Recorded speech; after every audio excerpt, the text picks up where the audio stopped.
away from their homes.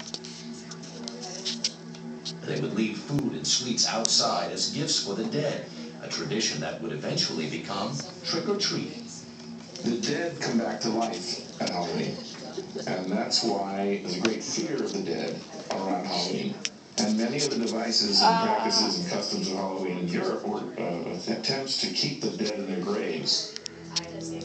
The Celts believed that the gods controlled the sun, and the shortening days were a sign of their awesome power. So they built bonfires to honor those gods and to pray for the return of the sun. To thank the earth for giving up her bounty at harvest time, the Celts offered the gods blood sacrifices. Cows, horses, and other animals were thrown onto huge bonfires. The purpose of sacrifice is that something has to be offered back.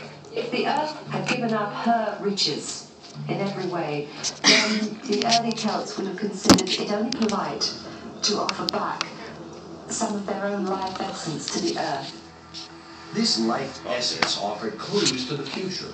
Druids would read the burnt entrails of the animals like tea leaves, divining who would die and who would prosper in the coming years. Samhain night, when the curtain into the netherworld was parted, was considered the best night of all for predicting the future.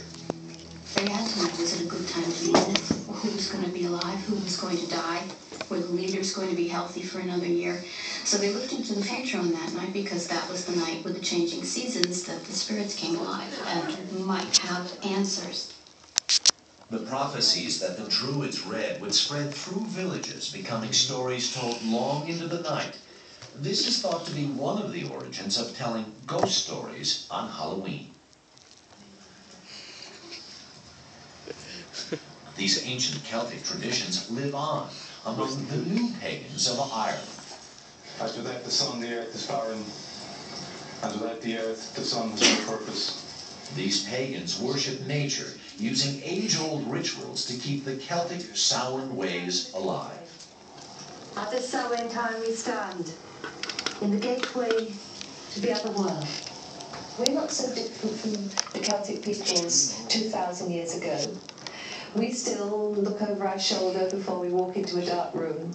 We still look over our shoulder if we hear footsteps behind us. We still fear the unknown. Unto her we shall return like a drop of rain.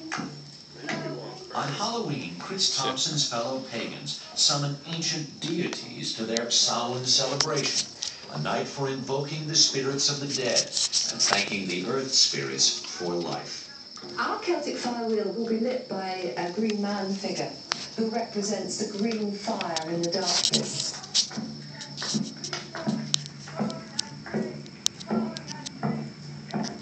In this time between times, in this place between places, in this world between worlds, let us celebrate the